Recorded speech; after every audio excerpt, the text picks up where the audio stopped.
Maka umroh sunat ini dihadiahkan pahalanya untuk almarhum almarhumah. Maka insya Allah sampai. Itulah bukti bakti kita kepada mereka. Andai kita gendong mereka dari kampung kita, kita bawa dia ke Makkah, kita tawafkan 7 kali, kita bawa dia ke Safa, Sa'i, Marwah, habis itu kita bawa ke Padang Arafah, kita gendong melontar jumrah, tidak dapat menebus sakit teriakannya sekali waktu melahirkan kita. Jangan pernah merasa sudah membalas orang tua, tidak pernah. Tidak pernah. Kita masukkan dia ke perut kita lahirkan dia, kita bawa dia, belum dapat membalas. Karena kasih sayang tak bisa diukur. Semua yang saya lakukan saya hadiahkan untuk almarhumah ibu ayah saya. Mudah-mudahan yang masih hidup orang tuanya panjang umur, sehat. Yang sudah meninggal dunia, lakukanlah itu untuk menyenangkan hati mereka. Yang kita lakukan sekarang ini, almarhum mak saya, almarhum ayah saya melihat perbuatan saya sekarang. Wa qul i'malu, beramallah kamu fasayarallah, Allah melihat. Wa rasuluhu, Rasulullah melihat. Wal mu'minun, orang beriman. Kata Imam Ibnu Katsir, orang tua yang sudah meninggal melihat perbuatan anak. Assalamualaikum warahmatullahi wabarakatuh. Saya berada di asrama Ma'had Az-Zahra, 4 lantai, 36 kamar.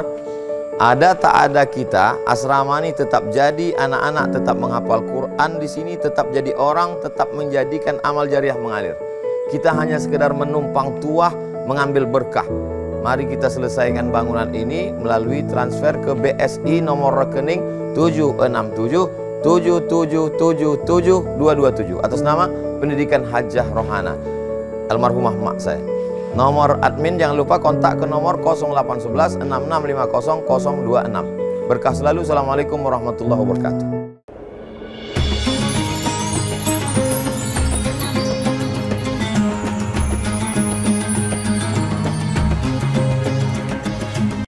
Assalamualaikum warahmatullahi wabarakatuh. Waalaikumsalam warahmatullahi wabarakatuh. Terima kasih atas kesempatan yang diberikan. Ustaz, kami bersaudara sudah ditinggalkan oleh kedua orang tua kami. Berhubung kami sekarang berada di Tanah Suci, kira-kira amalan apa yang bisa pahalanya terus mengalir kepada kedua orang tua kami, sehingga meskipun beliau sudah tiada, beliau masih bisa mendapatkan kiriman dari kami sebagai anak-anak mereka. Terima kasih Pak Ustadz. Assalamualaikum warahmatullahi wabarakatuh. Waalaikumsalam warahmatullahi wabarakatuh. Yang pertama, amal ibu yang tetap mengalir ke almarhumah ayah, emak adalah doa. Jadi selama sini jangan pernah lupa mendoakan mereka. Allahumma ighfir lahum warhamhum wa'afihim wa'fu anhum wa'j'alil jannata maswahum. Allahumma ja'al quburahum rawdatan min riyadil jinan. Saya nggak bisa bahasa Arab Pak Ustadz, pakai bahasa Indonesia. Lapangkan kuburnya sebagaimana dia sayang dulu ke aku, membesarkan saya, ya Allah. Sayangilah dia dengan rahmatmu, selamatkan dari azabmu, ampun semua silap salahnya. Berapa kali dia tidak sholat gara-gara aku waktu masih kecil, ya Allah. Berapa kali dia tidak bisa berganti baju baru gara-gara menyekolahkan aku, ya Allah. Balaslah segala baikannya, berikan dia tempat yang layak, masukkan dalam surga Jannatul Firdaus bersama Rasulullah SAW. Minta sama Allah. Yang pertama adalah doa. Yang kedua yang sampai adalah sodakoh. Dalilnya Sa'ad berkata, Ummi matat, ibu saya meninggal, afa atasaddaqu anha, kalau saya bersedekah sampai atau tidak? Tasaddaq. Ayu sedekatu afdal, apa sedekah paling afdal? Sakyul ma, memberi air minum. Sekarang kita tidak usah ngasih air minum, karena air minum disediakan pemerintah Saudi Arabia. Yang di luar tidak zam-zam, yang di dalam zam-zam. Saya setiap masuk masjid minum dulu. Ada tulisan ghairu mubarrad, tidak dingin, yang tidak es. Saya tak minum es, karena kalau minum es radang tenggorokan, hilang suara saya tausiah. Tapi saya tak nyalahkan yang minum es, silakan. Kenapa minum air zam-zam berdiri Pak Ustadz? Karena Nabi minumnya syariba zam-zam qa'iman, Nabi minum berdiri. Tapi dalam hadis Sahih Muslim, la yasrabanna ahadukum qa'iman, janganlah kamu minum berdiri. Apa ini Nabi Muhammad? Dia sendiri melarang minum berdiri, dia sendiri minum berdiri. Kok nggak konsisten Nabi ini? Kok lain di bibir, lain di hati? Katanya jangan minum berdiri, dia sendiri berdiri. Setelah diadakan penelitian oleh para pakar dokter, ternyata di dalam badan kita ini ada diciptakan Allah semacam saringan. Kalau kita berdiri, saringan itu telungkup. Dia tidak menyaring air yang kita minum. Kalau kita duduk, saringannya telentang. Jadi kalau kita minum duduk, maka air yang kita minum tersaring, ringan buah pinggang kita. Kalau kita berdiri, maka air minumnya yang kita minum tidak tersaring. Loh, Nabi minum air Zam-Zam berdiri, berarti airnya tidak disaring. Nabi ingin menjelaskan air Zam-Zam tak perlu disaring, karena air Zam-Zam air paling bersih di dunia. Jamaah kita di Kuala Lumpur, datanglah pakar air dari Jepang menjual saringan air, lalu dipasang. Setelah disaring pakai air saringan itu, ditunjukkan hasil labor. Lihat, sih. Lalu jamaah ini masuk ke kamar, diambilnya air Zam-Zam. Bandingkan dengan ini, kalah air saringan dari Jepang.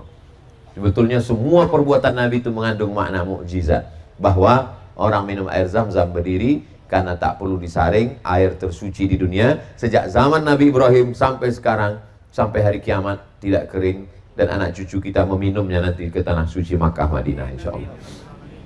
Lalu kalau sekarang sudah ada air, lalu kita sedekah apa? Sedekah apa yang bisa kita bantu?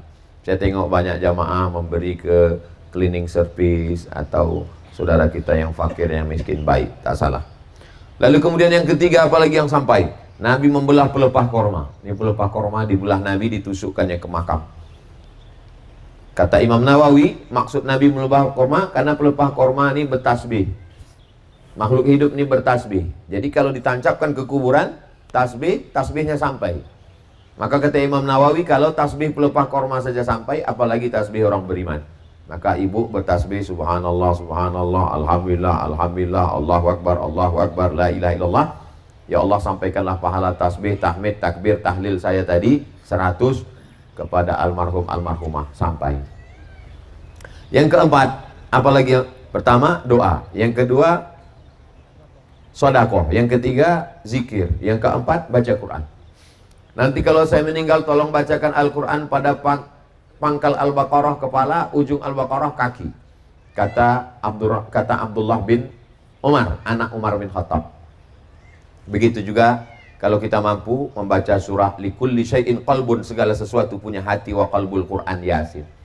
Saya bacakan surah Yasin, saya bacakan Al-Kahfi malam Jumat, saya hadiahkan pahalanya untuk almarhumah almarhum, maka itu sampai. Tiap hari duduk waktu kosong baca Yasin. Kalau dihatamkannya menurut Imam Syafi'i, wa in khatimul Qur'ana, kalau dihatamkannya sekhatam Quran, hafal Quran, satu hari dia murajaah 5 juz, 6 hari 5 10, lalu kemudian khatam dia 30 juz, dihadiahkannya pahalanya, bagus. Ini yang keempat.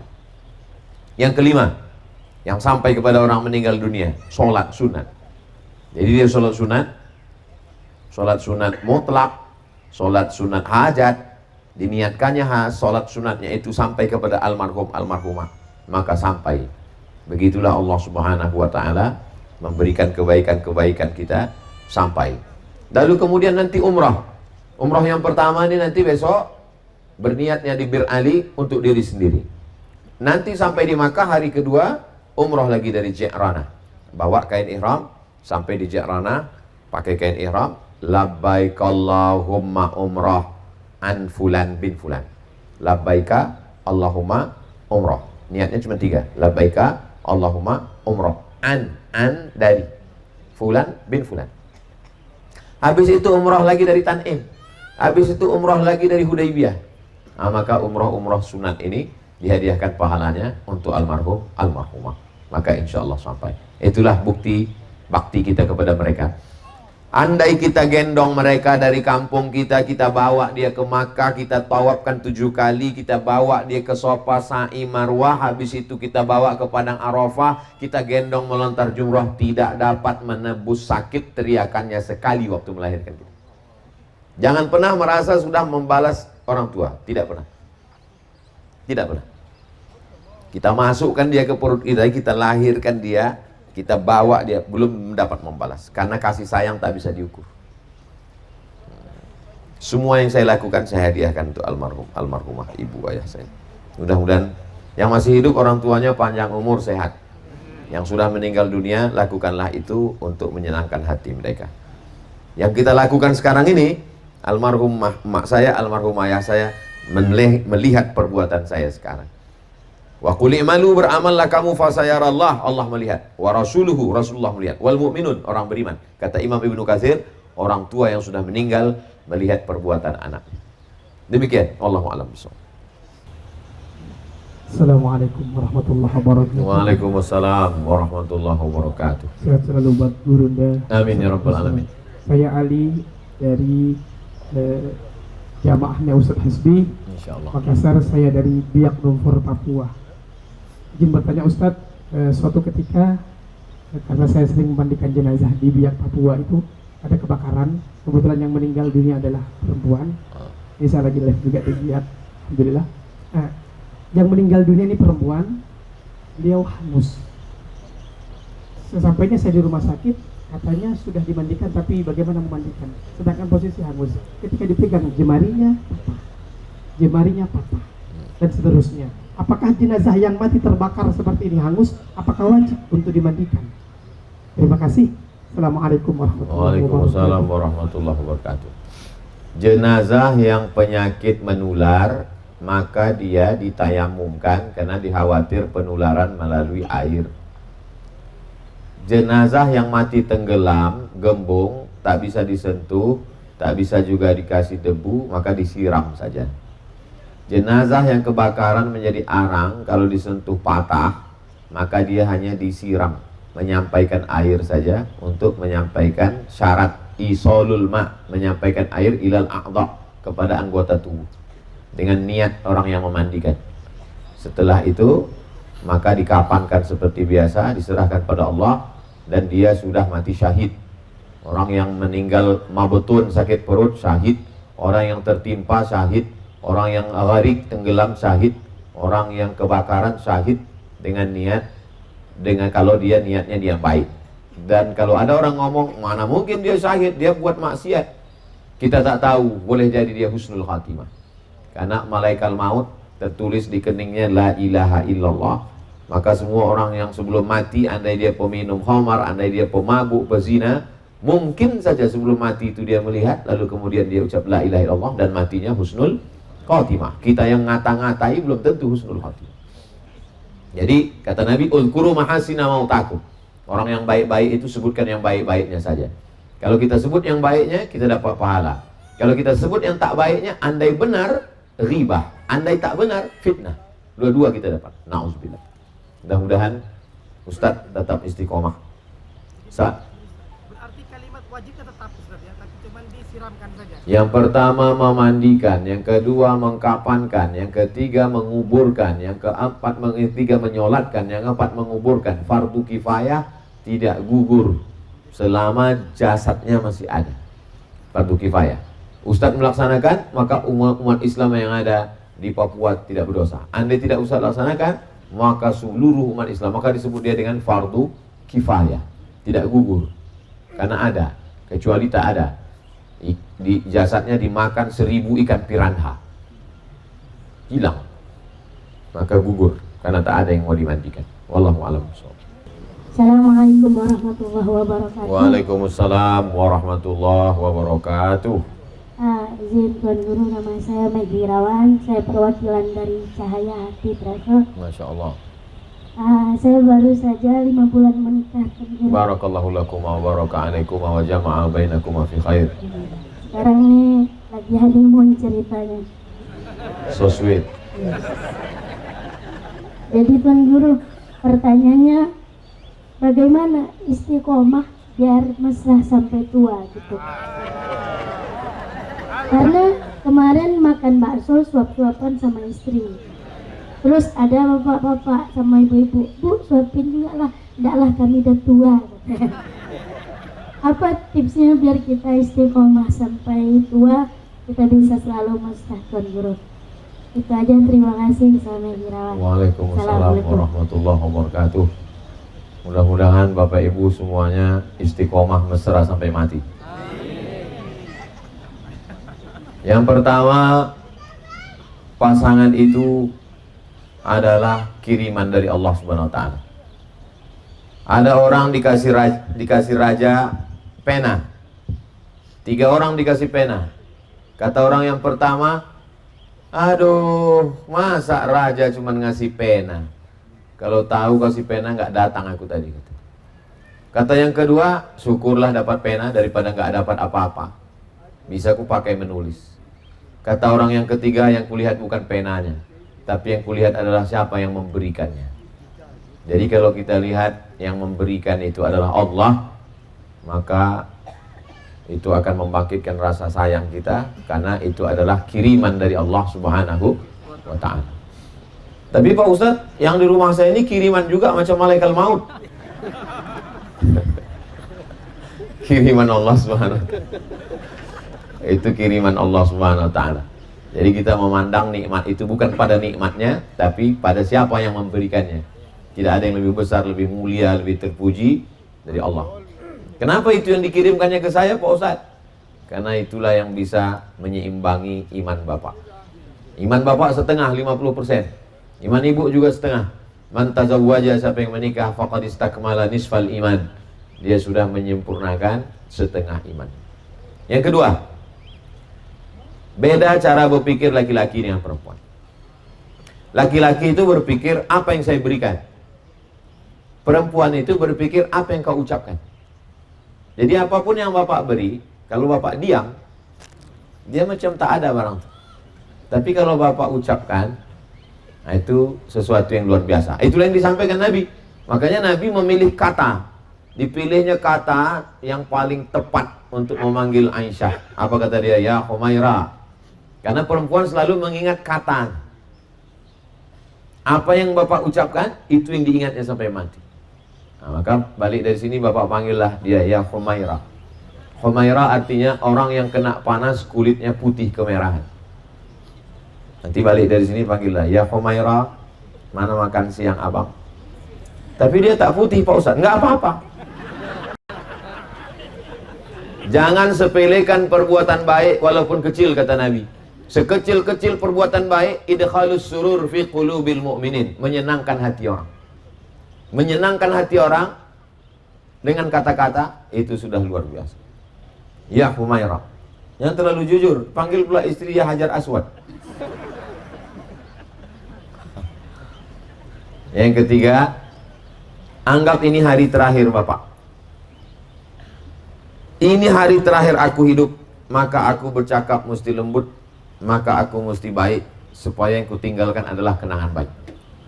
Kenapa laki-laki tidak memberikan yang terbaik? Karena dia anggap masih lama lagi, panjang umur. Begitu juga dengan perempuan. Ibu anggap ini hari yang terakhir. Bang, nampaknya ini hari terakhir abang nih. Salah itu. Bukan hari terakhir dia, hari terakhir kita. Jangan dibalik ceramah ini. Dibalik ke rumah kata Ustadz, bang ini hari terakhir abang, jadi semua kasihlah kemari. STNK, BPKB itu baru semua. Bukan gitu maksudnya kita ya. Jadi saya merasa inilah hari terakhir saya. Pertama, ini kiriman Allah, ini hadiah terbaik dari Allah. Yang kedua, pilihan kata. Yang ketiga adalah bahwa kita meyakini ini hari yang terakhir. Yang keempat, khairukum li ahli. Orang yang paling baik di antara kamu adalah orang yang paling baik kepada istri. Kemarin Bapak masuk ke Raudhah. Masuk ke Raudhah. Masuk ke Raudhah, tiang yang pertama sebelah kiri, yang dinding kamar Nabi itu ada tulisan Ustuanatus Sarir. Sarir tempat tidur. Dibentanglah tempat tidur di bawah tiang itu. Tempat tidur Nabi itu pelepah kurma yang dianyam. Pelepah kurma disusun, dianyam pakai daunnya di atas lembut. Tidurlah Nabi di situ. Waktu Nabi mau bangun berbekas di pundaknya. Datang Umar bin Khattab, kami ganti dengan kasur ya Rasulullah, tak layak aku pakai itu, kata Nabi. Nabi bersandar di situ. Jadi dinding kamar itu sekaligus dinding masjid. Dinding kamar itu dinding masjid. Nabi mengulurkan kepalanya supaya disisir oleh Aisyah. Kenapa Nabi tak keluar dari Masjid Nabawi? Karena kalau Nabi keluar dari Masjid Nabawi ke kamar, batal i'tikafnya. Salah satu yang membatal i'tikaf adalah keluar masjid. Oh, kalau begitu kan Nabi bisa di dalam. Dia panggil, ya Humairah, wahai Humairah, kasih aku sisir. Kan bisa, diambil sisir. Kenapa Nabi mesti menjulurkan kepalanya? Nabi ingin kepalanya disisir Aisyah. Jadi balik dari sini, Bapak kasihlah sisir. Dia disisir ibu tuh. Lengkap sama hair dryernya sekalian. Jadi Nabi SAW tuh kata-katanya, perbuatannya, pujiannya luar biasa. Hal yang kecil-kecil, yang remeh-temeh, yang sepele-sepele menurut laki-laki, itu sesuatu yang besar luar biasa bagi perempuan. Betul ibu-ibu? Betul kata mereka, Pak. Kita doakan pengantin baru, pengantin yang lama, mudah-mudahan diberikan Allah keluarga sakinah, mawaddah, warahmah. Amin ya rabbal alamin. Demikian cahaya hati. Allahu a'lam bishawab. Bismillahirrahmanirrahim. Assalamualaikum warahmatullahi wabarakatuh. Waalaikumsalam warahmatullahi wabarakatuh. Semoga guru kita Ustaz Abdul Somad diberikan panjang umur dan selalu sehat walafiat. Amin ya rabbal alamin. Terima kasih atas kesempatan yang diberikan. Saya Nurlinda dari perwakilan PT Taibah Samarinda. Ada 2 pertanyaan Pak Ustaz.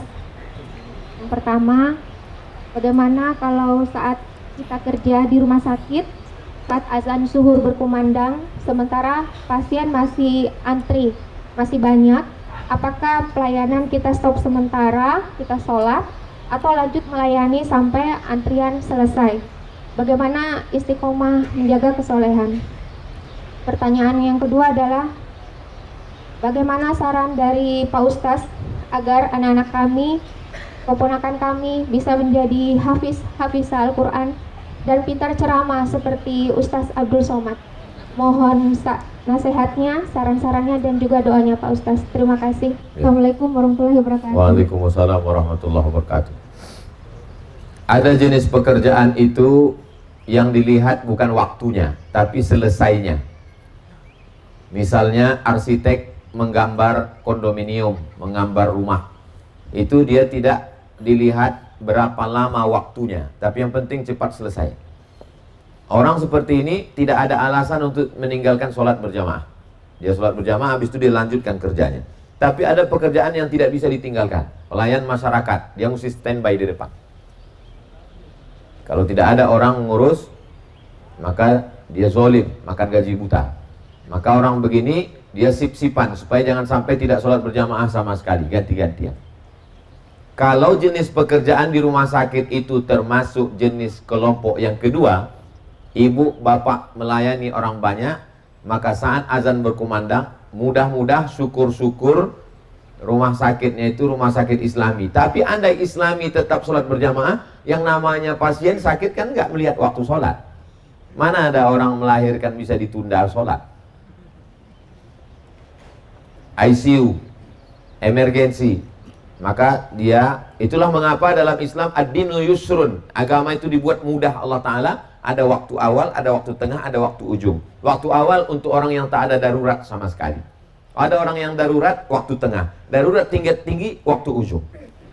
Jadi kalau memang pelayan masyarakat mesti standby di rumah sakit, pas waktu masuk, di situ pula lah dia mesti mengurus orang sakit, dia urus nih dulu. Karena kalau tidak diurus, mati ini orang. Bagaimana dengan dokter yang masuk pukul 11, selesai operasi jam 5? Waktu masuk belum azan zuhur, keluar jam 5 sudah habis waktu zuhur, maka dia jamak takhir, tidak pakai qasar. Zuhurnya 4, asarnya 4. Dalilnya Abdullah bin Abbas pernah mengqasar, menjamak, tidak pakai qasar. Hadis riwayat dari Abdullah bin Abbas, Rasul menjamak tidak pakai qasar, darurat tingkat tinggi. Tapi saya tidak mau gara-gara ini lalu kita memudah-mudahkan. Ini kadang banyak orang mudah, macet sedikit jamak. Mempelai nikah gara-gara takut makeup rusak jamak. Ini tak betul. Saya termasuk kalau masalah hukum, idza rawainahu fil ahkami syaddatnaha. Idza rawaina fil ahkami syaddatnaha. Kalau kami meriwayatkan dalam masalah hukum, kami ketat, kuat. Saya termasuk yang ketat dalam masalah hukum. Tapi dalam masalah darurat tingkat tinggi, maka awal waktu, tengah waktu, ujung waktu, dan bisa dijamak. Ini tentang masalah pekerjaan. Tentang masalah anak menjadi penghafal Quran. Masukkanlah anak ke pondok tahfiz Quran. Masukkan anak ke tahfiz Quran. Nanti tanya sama Umi, Umi Ustazah Fatimah, macam mana Umi memasukkan anaknya dulu bisa tahan berpisah sama anak? Bagaimana cara mendoakan anak bisa hafal Quran? Tidak boleh ada handphone, tidak boleh nonton TV, tidak boleh dibawa acara nikah, sampai akhirnya kawan tetangganya pun tak tahu. Waktu kami nikah baru tetangga tahu, loh mas punya anak gadis ya? Nggak tahu, tak boleh pakai handphone. Setelah nikah baru boleh megang handphone. Itu pun saya yang belikan handphone. Tak boleh kasih handphone. Sudah pakai handphone tak boleh update status. Tak boleh posting foto macam-macam. Nah, jadi semuanya di samping itu doa lah. Didoakan tiap malam, munajat kepada Allah Subhanahu wa taala. Adapun masalah ceramah, tentu lain padang, lain belalang, lain lubuk, lain ikannya, lain cara orang berdakwah. Apakah Bapak Ibu dokter tidak berdakwah? Mereka berdakwah. Dokter-dokter itu berdakwah, tapi tidak dengan ceramah. Ustaz Somad berdakwah 1 jam berapi-api, pakai ayat, pakai hadis. Ingat mati, ingat mati. Orang belum tentu takut. Tapi Bu dokter, nggak perlu pakai ayat, nggak perlu pakai hadis. Pas ditanya sama pasien, gimana saya ini dok? Kalau tengok gayanya nggak sampai hari Jumat selesai. Kira-kira orang pasien itu lebih percaya saya apa sama dokter? Lebih percaya sama dokter. Ibu sangat punya kesempatan, bapak-bapak dokter. Maka saya senang sekali kolaborasi dengan IDI, Ikatan Dokter Indonesia, bukan Ikatan Dukun Indonesia. Kolaborasi dengan bapak-bapak dokter dari Puskesmas Indragiri Hulu, kami masuk ke suku terasing. Kolaborasi dengan Pak Dokter Wa'atan, kolaborasi khitan masal. 1 bulan jatah 99 orang. Daftarkan anak dan suami Anda segera. Sunatron gratis. Jangan khawatir, sunat pagi sore bisa akad nikah. Langsung pakai celana, tidak sakit. Sami pakai sunatron hari ke-8. Nah, jadi sunatron ini sunatron pula. Berdakwah ini bukan cuma ceramah. Dulu Ustadz, cita-cita mak saya dia ingin, aku mau kau hafal Quran, jadi imam dan guru tahfiz. Nah, itu cita-cita dia dulu. Tak pernah dia bercita-cita saya jadi penceramah.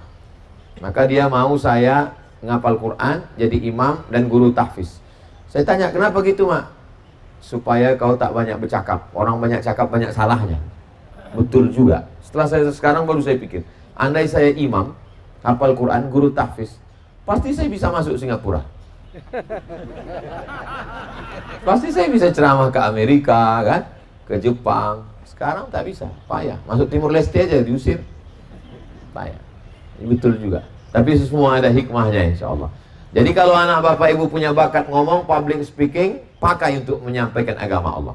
Anak saya ini Pak Ustadz, tidak kori, tidak dokter, tapi dia anggota dewan. Berjuang di parlemen.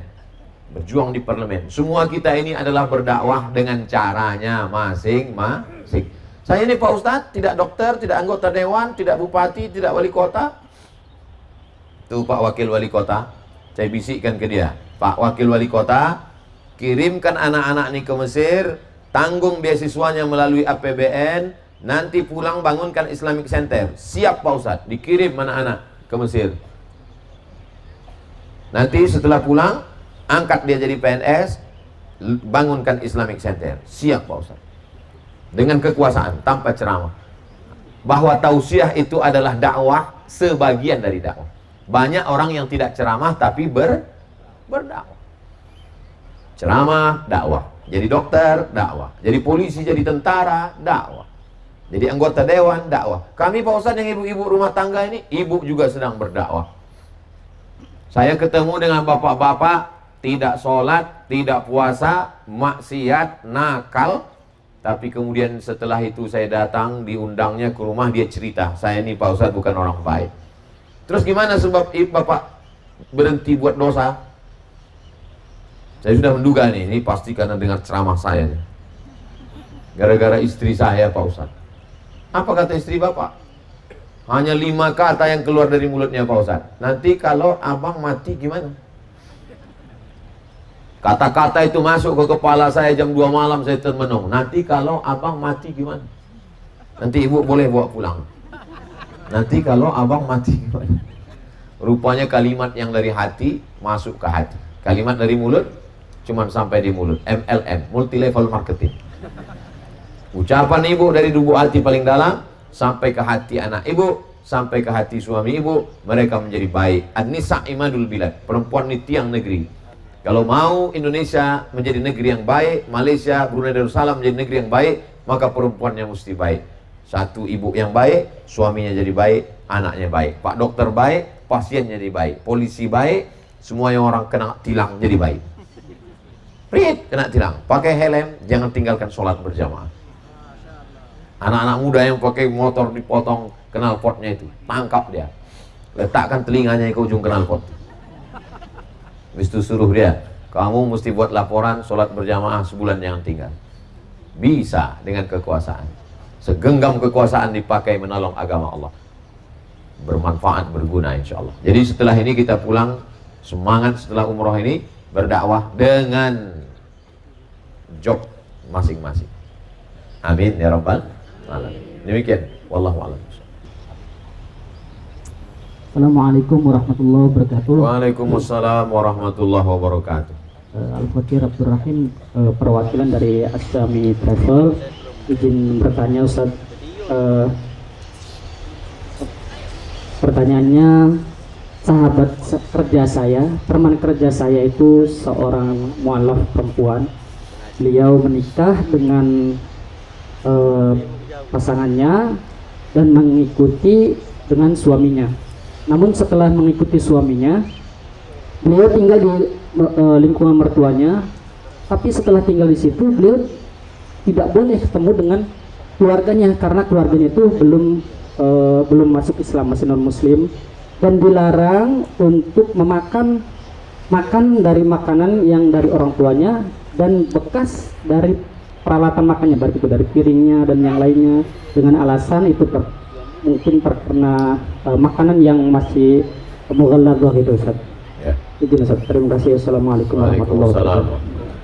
Kalau seorang anak masuk Islam, apakah putus silaturahimnya dengan ayah ibunya yang tak Islam?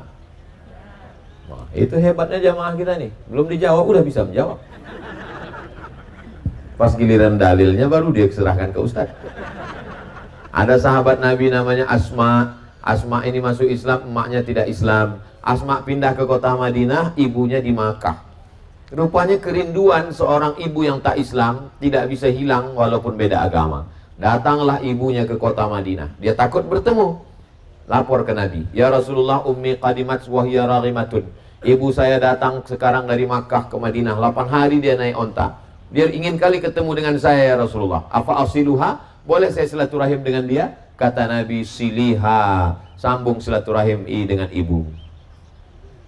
Inilah dalil dari jawaban jamaah tadi yang bilang boleh. Lalu kemudian Asma nanya lagi, apa utiha? Boleh saya beri dia hadiah? Kata Nabi, i'tiha, beri dia hadiah. Saudara-saudara saya yang menikah dengan orang tak Islam, setelah masuk Islam, buatlah mertuamu itu bukan kehilangan, tapi malah mendapatkan anak yang baru, yaitu kamu menantu yang baik. Dulu saya menduga kalau anak saya masuk Islam dia akan hilang Pak Ustadz. Rupanya sekarang anak saya jadi 2, malah mantu saya itu lebih sayang pula kepada saya dari anak saya lagi. Itu yang kita inginkan. Maka itu yang membuat dia nanti bersyahadat asyhadu an la ilaha illallah wa asyhadu anna muhammadan rasulullah. Tentu dengan cara yang santun. Adapun tentang masalah bekas makanan, idza walagal kalbu fi ina'i ahadikum, kalau seekor anjing menjulurkan lidahnya ke dalam bejana tempat air minum kamu, fa'ahriquhu, maka tumpahkan semua airnya, lalu disiram, disamak, dicuci dengan 7 air. Salah satu airnya dicampur dengan air tanah. Ambil tanah liat, masukkan ke dalam botol, goncang, sudah bercampur dengan air tanah, siramkan sekali, lalu 6 kali dengan air suci, air mutlak, air suci mensucikan. Barulah bisa dipakai. Maka bekas pisau, bekas mangkuk, bekas piring tidak bisa. Jelaskan itu supaya nanti waktu kita datang, dia kasih piring plastik yang baru. Dia kasih, saya bertetangga lama dengan tak Islam. Lama saya bertetangga dengan tak Islam. Dan dia selalu kirim makanan. Tapi yang dikirimnya itu minuman kaleng, roti, roti kaleng, roti. Tahu dia, pokoknya dia tahu. Tahu cara, sampai hari ini masih kontak-kontak. Ada rumah tahfiz. Rumah tahfiz itu saya buatkan video endorse-nya. Kepada jamaah dimanapun berada, mari kita support rumah tahfiz. Itu yang ngirim pesannya pertama, tetangga saya yang tak Islam. Ustaz Samad katanya, iya, ini ada rumah tahfiz nih, kasihan sekali saya nengoknya. Dia pula yang kasihan nengok rumah tahfiz. Bisa tak buatkan video endorse? Saya buatkan video endorse. Sekarang nih saya nanti ada jadwal bulan depan di Bukit Kerikil. Bukit Kerikil tuh dapat jadwal, itu dari tetangga saya yang tak Islam tadi. Tetangga saya tak Islam itu ditelepon sama orang Bukit Kerikil. Sebetulnya saya tak mau ngasih Bukit Kerikil itu, tapi karena dia yang minta. Nggak enak juga tak dikasih, dia pun nggak minta. Jadi hubungan dengan orang tak Islam itu bukan berarti putus, tapi tetap kita jaga. Jangan pula gara-gara Ustaz. Makanya ceramah saya itu dengar utuh. Ada batasan-batasannya yang tak boleh.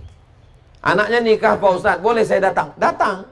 Biasanya kalau di Sumatera Utara atau di Sulawesi atau di tempat di Papua yang sudah berbiasa bertetangga, itu memang dibuatkan ini makanan Islam, cateringnya orang Islam, piringnya piring. Nanti kalau ada yang salah satu nyasar ke mari, panggil dia. Itu bukan tempat kita sini. Aku kuahnya aja sedikit gitu, tak bisa. Tak bisa di tempat kita. Waktu naik ke atas tuh doalah sesuai untuk umum saja, doa nasional. Semoga langgeng ya gitu. Yang pula barakallahu lakum, itu untuk kita itu. Jadi sesuai. Kita insya Allah di Indonesia itu bahkan ada di beberapa tempat memang sudah diajarkan untuk hidup bertoleransi, itu luar biasa. Insya Allah. Jadi jangan sampai diputuskan silaturahimnya dengan syarat dan ketentuan berlaku. Demikian. Wallahu a'lam bishawab. Bismillahirrahmanirrahim. Assalamualaikum warahmatullahi wabarakatuh. Waalaikumsalam warahmatullahi wabarakatuh. Ini ada dua hal Ustaz yang mau kita tanya. Pertama, saya kemarin update status di Facebook Ustaz. Ada yang komentar, Edwin, kalau seandainya bisa lihat dulu orang sekeliling sebelum pergi umroh dan segala macam. Memang jadi pikiran bagi saya Ustaz, karena ketika pulang dari tempat ini rasa-rasanya kepercayaan diri ini meningkat gitu Ustaz. Rasa kita tuh lebih merasa hidup tenang gitu Ustaz. Yang pertama Ustaz, bagaimana nih hal-hal yang sifatnya kalau kita ada keinginan berulang-ulang ke sini Ustaz, Mekah dan Madinah ini. Yang kedua, kemarin saya sempat bertanya sama Ustadz di bandara. Di dalam pemikiran kita kan kita selalu ingin mendapat hal yang baik dari Allah, terutama pahala Ustadz. Apakah hal yang seperti itu, ada perhitungan-perhitungan itu salah atau tidak Ustadz? Atau bagaimana menempatkan perasaan itu Ustadz di kita? Terima kasih. Assalamualaikum warahmatullahi wabarakatuh. Waalaikumsalam warahmatullahi wabarakatuh. Pak Edwin, beliau senator Riau, anggota DPD RI dari Riau. Mudah-mudahan beliau istiqomah. Yang pertama, kalau kita pulang dari umroh ini iman nih rasanya full, penuh, tapi nanti udah agak-agak lama jadi lowbat, jadi mati. Boleh nggak kami ngecasnya terus kemari Ustadz, setahun sekali? Nabi SAW umrah tahun ke-6. Setelah 6 tahun pindah dari Makkah ke Madinah, nggak pernah pulang ke Makkah. Tahun ke-6, sahabat mimpi, ya Rasulullah, kami mimpi, dalam mimpi itu kami lihat, kami tawaf, kami sa'i, kami gundul rambut, ada yang potong pendek, ada yang gundul semua. Kata Nabi, itu berarti kita pergi umroh. Mari kita pergi umroh. Tahun ke-6 umroh, tahun ke-7 umroh, tahun ke-8 umroh, tahun ke-10 umroh, yang sekaligus terakhir dengan haji wada. Itulah dalil umroh setahun sekali. Bagaimana dengan orang yang selalu pergi umroh? Mana dalilnya? Al-umratu ilal umrati kafaratul lima bainahuma. Dari satu umroh ke umroh berikutnya menjadi penebus dosa. Tidak ada disebutkan berumrohlah sekali, habis itu jangan umroh lagi. Tapi jangan gara-gara kita umroh lalu ada tetangga yang tak makan. La yabitu syaba'an wajaruhu ila jambihi ja'i'un. Jangan sampai kamu tidur lelap, tetanggamu tak makan. Saya tetap berangkat umroh, tapi saya tetap menyantuni anak yatim, fakir miskin. Ada skala prioritas. Jadi duit kita itu, ini untuk fakir, ini untuk miskin, bayar zakat ke Basnas, dan ada pos-posnya. Ini saya nabung sekian, nanti akan pergi umroh. Bersedekah bukan berarti tidak pergi umroh. Berangkat umroh bukan berarti tidak bersedekah. Sudah ada kotaknya masing-masing. Nanti begitu penuh tabungan ini, kita pun akan berangkat. Mudah-mudahan semua ibadah ini bisa kita dapatkan insya Allah. Ya Rasulullah, kami kalau duduk bersamamu, iman kami rasanya penuh. Tapi begitu kami pulang ke rumah bercanda dengan anak istri kami, iman kami jadi turun. Apa kata Nabi? Lau kuntum kama kuntum la safahatkumul malaika. Seandainya kamu bisa begitu terus, tak berubah-ubah, malaikat akan turun bersalaman dengan kamu. Artinya apa? Sahabat Nabi pun mengalami yang kita alami sekarang. Ketika sedang duduk dekat dengan Nabi, imannya full. Pas pulang ke rumah turun. Kita pun juga begitu. Ketika sedang di Taman Raudhah full, balik ke hotel langsung turun. Cepat kali turunnya, belum sampai pulang ke rumah. Kita manusiawi. Jadi kita tetap tambah lagi dengan istiqomah, sholat berjamaah di tempat kita, di lingkungan kita. Ibu-ibu ikut wirid pengajian Yasin, pengajian. Anak-anak tetap sekolah agama, pondok pesantren. Jangan sampai temui para habaib, para ulama, itu cas. Ustadz, apa yang membuat Ustadz semangat? Kalau saya pergi ke satu daerah, saya ketemu dengan habib, saya ketemu dengan kiai, saya ke pondok pesantren, saya ziarah kubur, cas lagi. Dalam sekian setahun, bulan Oktober, bulan Februari, saya berangkat, cas lagi. Sebetulnya saya mau ngasih tahu, saya berangkat umroh setahun 2 kali, itu maksudnya. Allahu Akbar. Tapi bukan berarti saya tak sedekah, bukan berarti saya tak menyantuni anak yatim, fakir, miskin. Dua-duanya jalan, umrohnya tetap jalan, santunannya tetap jalan. Ini semua. Bagaimana kalau kita beramal ini berhitung-hitung? Siapa yang beramal di Masjid Nabawi dapat pahala 1000. Siapa yang beramal di Masjidil Haram 100.000. Siapa yang membangun masjid nanti dibangunkan tempat di surga. Loh, itu kan hadis Nabi. Jadi kalau ada orang bilang jangan beramal berharap pahala, orang Nabi kok yang ngasih tahu. Jadi siapa yang tidak berharap dengan amal pahala, bagus. Tapi menyalahkan berarti dia nyalahkan Nabi. Nabi yang ngasih tahu, jangan beramal karena berharap surga. Loh, Allah. Wasari'u ila maghfiratin min rabbikum wa jannatin. Bersegeralah kamu beramal untuk ampunan dan dapat surga. Nabi yang ngasih tahu, idza sa'altumullaha fas'aluhul firdaus. Kalau kamu minta sama Allah, mintalah surga Jannatul Firdaus. Jadi perbuatan itu tidak salah. Aku beramal karena bukan mengharap surgamu, dan aku tidak takut pada nerakamu. Yang kuinginkan hanya cintamu. Itu syair, guys. Itu bukan syariat. Itu syair dari Rabi'ah Al-Adawiyah. Kata dia, aku beramal bukan karena takut nerakamu, bukan pula karena inginkan surgamu, tapi aku ingin mendapatkan cintamu. Tapi standar dalam Islam ini adalah syariat, adalah agama. Nabi SAW mengajarkan itu. Man sholat subha fi jama'atin, siapa yang sholat subuh berjamaah, thumma qa'ada yadhkurullah, duduk berzikir mengingat Allah, hatta tatlu'a syamsu, sampai terbit matahari, thumma yusalli rak'ataini, sholat sunat 2 rakaat, ka'anat lahu ka'ajri hajjatin wa umrah, dapat pahala seperti haji dan umrah. Man bana masjidan, siapa yang bangun masjid, banallahu mithlahu baitan fil jannah, dibangunkan Allah untuknya satu tempat dalam surga. Setiap amal itu ada balasan pahala-pahalanya. Maka perbuatan kita untuk minta balasan pahala itu tidak salah, karena itu adalah diajarkan oleh Nabi dan diperintahkan oleh Allah Subhanahu wa ta'ala. Tapi puncak dari segalanya yang kita minta itu adalah ridha Allah. Apa kata Syekh Muhammad Mutawalli Asy-Sya'rawi? Kalau beramal mau minta pahala, dapat pahala. Tapi kalau mau beramal minta ridha, maka semuanya akan diberikan Allah Subhanahu wa ta'ala. Wala saufa yu'tika rabbuka fatarda. Kalau kau ridha, semua diberikan Allah Subhanahu wa ta'ala padamu. Orang yang minta surga belum tentu dapat ridho, tapi orang dapat ridho pasti dapat surga. Maka yang kita minta, Allahumma inna nas'aluka ridhaka. Nanti dari rukun Yamani sampai ke Hajar Aswad, Rabbana atina fid dunya hasanah wa fil akhirati hasanah wa qina azabannar wa adkhilnal jannata ma'al abrar ya aziz ya ghaffar. Allahumma inna nas'aluka ridhaka wal jannah.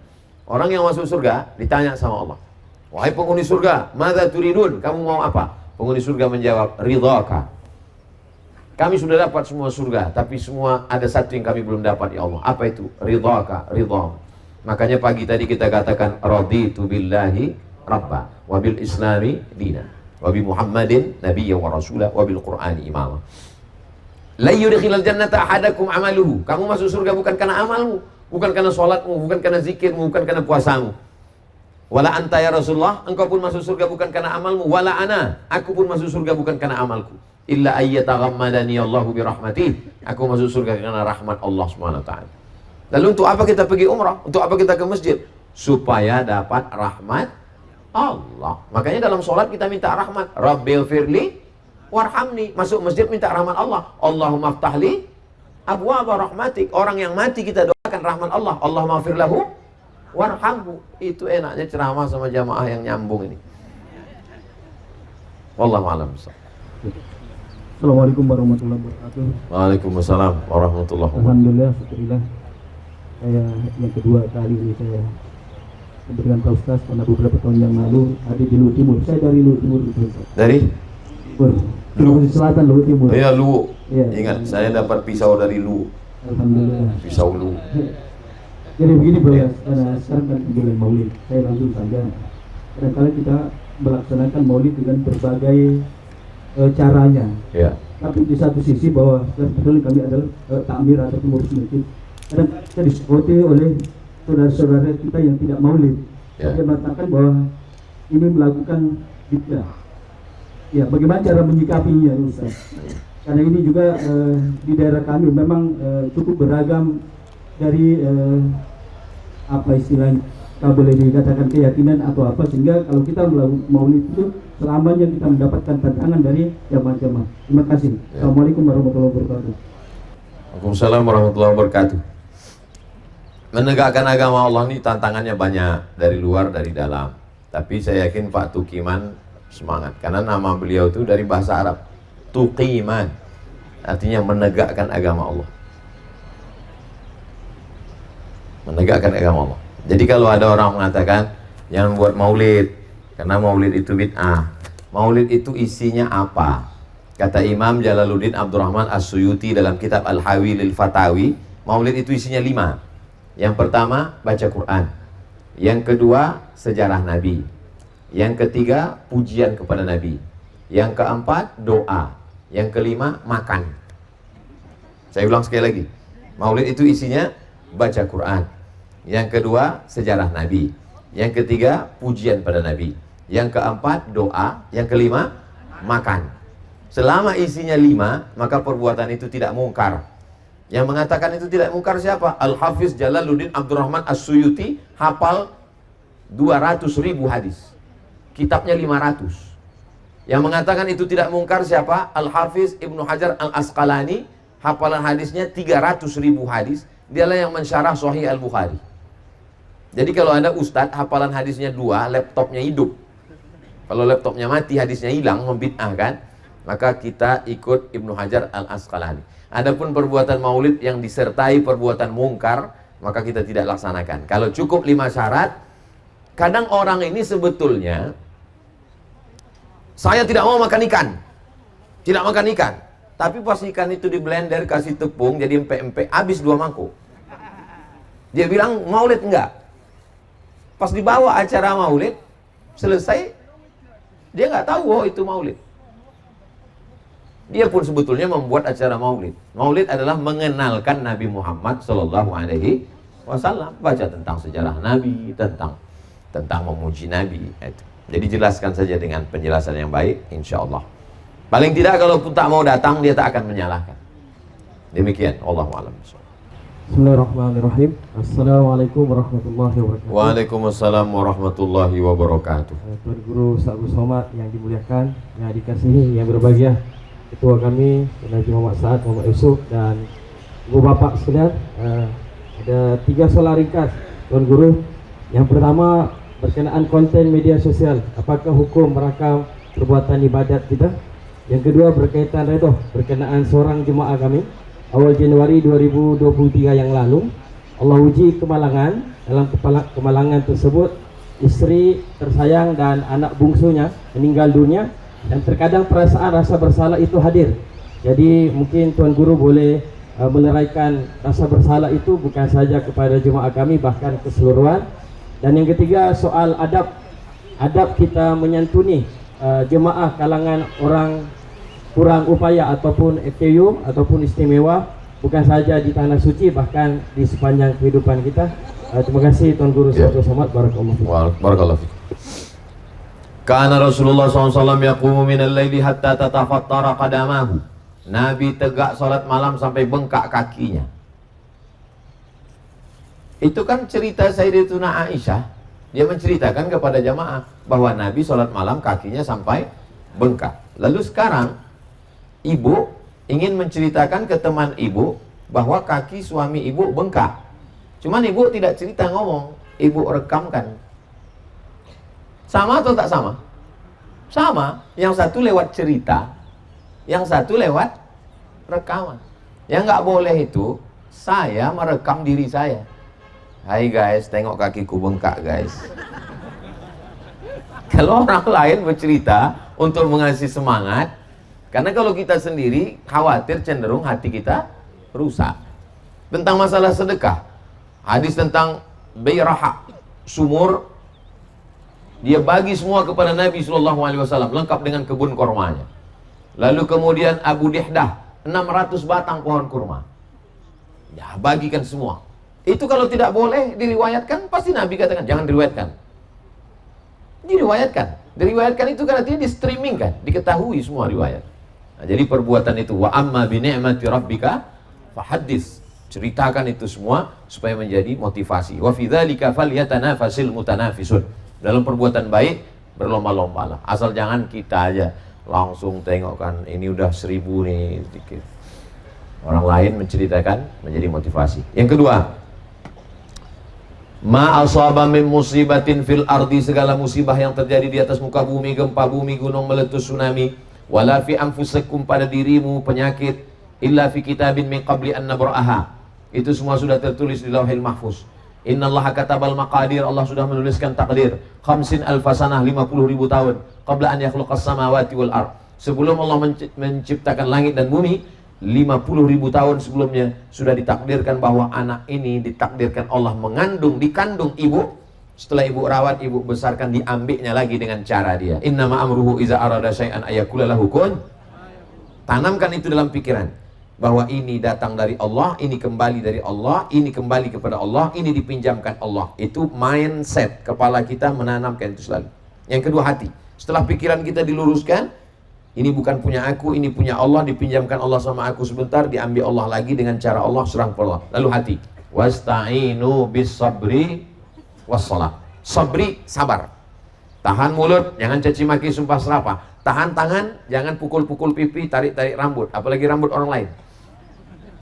Lalu kemudian tahan hati, terlintas macam-macam, segera berzikir, bertasbih, bertahmid, bertakbir, bertahlil. Wassalah, perbanyak sholat. Ketika Abdullah bin Abbas sedang naik unta, tiba-tiba datang orang mengejar dari belakang, ngasih tahu, adikmu meninggal. Langsung dia turun, berwudu, dan langsung sholat. Minta kepada Allah. Besar masalah ini. Allahu Akbar. Inna salati wa nusuki wa mahyaya wa mamati lillah. At-tahiyatul mubarakatuh, salawatuh, tayyibatuh. Serahkan semua kepada Allah. Tapi ngomongnya aja enak itu. Menceramahkannya aja itu. Udah 4 tahun mak saya meninggal, sampai hari ini kalau ingat tetap juga saya menangis. Tak bisa. Sampai pada akhirnya nanti berjumpa kita dengan orang yang kita sayangi itu kalau mati. Barulah hilang dia. Kita hanya bisa mengalih-alihkan aja sedikit. Itu semua dibalikkan kepada Allah Subhanahu wa taala. Yang terakhir, yang ketiga, apa tadi lupa?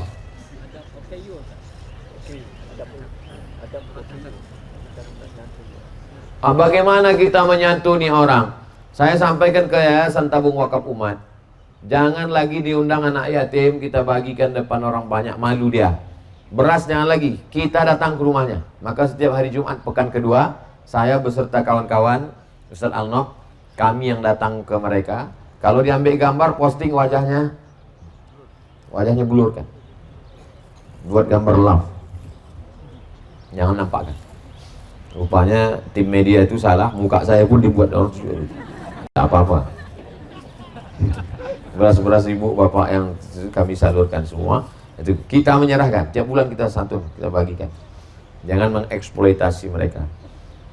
Mereka tidak mengemis, mereka adalah mengambil haknya. Jangan kita anggap mereka meminta. Lis-sa'ili wal mahrum. Ada orang yang memang menuntut haknya, tapi ada orang yang menjaga kehormatannya, makanya kita jaga. Ini kalau sudah bulan Ramadan, bulan Sya'ban, menyambut, orang diundang semua ke masjid, tapi habis itu tak ada lagi santunan. Jangan, tiap bulan kita transferkan, kita bagikan semua. Ibu nampak baju jubah cantik, belikan untuk anak di rumah. Dan suaminya, kenapa kau belikan dua, anak kita kan satu? Ada anak tetangga kita sebaya sama dia, anak yatim. Tapi yang mengantarkan bapak ibu nanti, jangan pula bapak mengantar. Perut pecah kurang dunia keempat nanti. Nah, jadi ini adab-adab ini kita jaga. Mudah-mudahan Allah melimpahkan rezeki insyaallah. Demikian. Assalamualaikum warahmatullahi wabarakatuh. Waalaikumsalam warahmatullahi wabarakatuh. Jazakumullah khair. Wa iyyakum. Waktu dan kesempatan. Barakallahu fikum. Sedikit mungkin tadi dari Travel Al-Azhar Kaltim. Azhar Islamic Group. Tadi karena dibatasi satu pertanyaan, Ya. kami coba untuk menjadi satu pertanyaan, Ya. tapi berat, Ustaz. Ya. Satu A dan satu B. Baik. Yang pertama mungkin terkait sering di YouTube, Ya. Ustaz sering menyebutkan artinya sedekahnya kepada sombong, kepada orang yang sombong adalah sebuah sedekah. Itu mungkin sedikit dijabarkan lebih luas, Ustaz, karena saya takut, saya Al-Fakir Farid Hamzah takut menafsirkan salah daripada maksud ceramah Ustaz tersebut. Itu yang pertama. Kemudian terkait yang pertanyaan B, yang kedua, 1B, saya terenyuh dengan sebuah ayat, la in sakartum la azidannakum wa la in kafartum inna azabi lasyadid, yang mana artinya bagaimana kita diperintahkan untuk senantiasa syukur kepada Allah Subhanahu wa taala. Nah, dalam hal ini Ustaz, alhamdulillah saya sangat bersyukur dikaruniai Allah Subhanahu wa taala istri yang solehah, Ustaz. Nah, cantik dan solehah. Nah, takutnya karena bersyukur itu nanti ditambah, Ustaz. Begitu, Ustaz. Itu menjadi kata orang ya ngeri-ngeri sedap begitu, Ustaz. Dalam sebuah candaan kawan saya yang sudah mengalami sebuah proses, antum ini belum termasuk bersyukur. Kenapa? Begitu. Iya, buktinya tidak ditambah-tambah katanya. Begitu, Ustaz. Kemudian karena cukup pertanyaannya, saya yang ketiga minta doa kepada semua para jamaah, insya Allah di sini calon-calon ahlul surga. Salamun kaulam min rabbir rahim. Insya Allah. Dalam 2004 ini insya Allah saya punya niatan hajat mencalonkan diri sebagai anggota legislatif. Jadi tidak maksud berkampanye, karena saya tahu di sini hanya tiga suara di sini. Saya cuma minta doanya saja. Insya Allah ahlul surga diijabah oleh Allah. Siapa nama lengkap? Siapa namanya, Pak? Nama lengkap Haji Farid Hamzah, SE, Ya. Partai nomor 8 PKS. PKS 8. Dapil Tanah Grogot. Tanah Kaltim. Grogot. Insyaallah. Mudah-mudahan Bapak duduk insyaallah. Amin insyaallah. Jazakallahu khair. Alhamdulillah bertariq hidayah. Assalamualaikum warahmatullahi wabarakatuh. Sebetulnya Pak Hamzah tadi mau ngasih tahu istrinya satu. Gitu. Jadi ibu-ibu suara emak-emak garis keras jangan khawatir untuk milih beliau itu sebetulnya. At-takabbur lil mutakabbir shadaqah. Sombong kepada orang yang sombong sedekah. Takabbar lil mutakabbir marrataini. Sombonglah engkau kepada orang yang sombong itu 2 kali lipat. Itu bukan hadis Nabi, ucapan Imam Syafi'i. Misalnya datang orang ngomong ke saya gini, Ustadz, kalau bukan karena saya nggak berdiri masjid itu, Ustadz. Lalu kemudian saya pun diam aja, macam ayam sakit. Maka dia pun makin gini kan. Bagaimana cara saya menjatuhkan dia? Maka saya bilang, saya Pak baru dari Makassar kemarin, ketemu sama orang Makassar. Orang Makassar tuh bangun 99 masjid, Pak. Jatuh tak dia? Jatuh. Itu maksudnya sombong kepada dia, menjatuhkan kesombongan dia. Alhamdulillah saya dari Medan kemarin Pak ketemu Bapak yang di Medan itu ngomong ke saya, kata dia, Ustaz Somad doakan saya panjang umur karena saya udah bangun sedikit lagi 99 masjid Pak Ustaz. Makassar ada, Medan pun ada. Saya dari Palembang Pak, di Palembang itu ada satu orang umurnya 85 tahun. Dia kalau berdoa sama Allah, ya Allah, kalau engkau matikan aku, matikanlah setelah masjid ini selesai. Dan masjid itu tak pernah selesai. Selesai masjid ini dia bangun satu lagi, selesai masjid ini dia bangun satu lagi, sampai sekarang tak pernah selesai. Setiap berdoa gitu, ya Allah matikan aku setelah masjid ini selesai. Kira-kira dengan cerita dari Makassar, Palembang dan Medan tadi, jatuh tak mental dia? Jatuh omongan dia. Begitu caranya. Nah, jadi ada orang-orang yang memang agak tinggi sedikit, tapi setelah kita tunjukkan dia kata dalam tempurung, setelah, oh ternyata ada yang lebih hebat daripada aku. Itu juga kalau ada tetangga ibu sombong, pas pergi undangan cincin gelang rantai, ibu pakai yang lebih besar, rupanya imitasi. Adapun tentang, nah ini pertanyaan terakhir nih, saya sangka tadi makin terakhir makin slow, ini rupanya makin berat. Jadi ada namanya emergency door.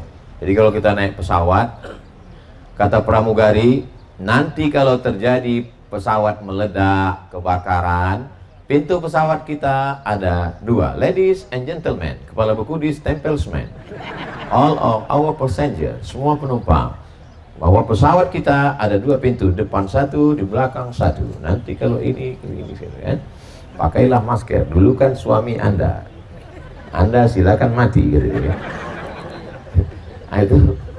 Tapi kalau terjadi sesuatu, ada pintu sebelah kiri, emergency door. Jadi selama aman-aman saja, maka tetap masuk dari pintu. Paham ibu itu kan?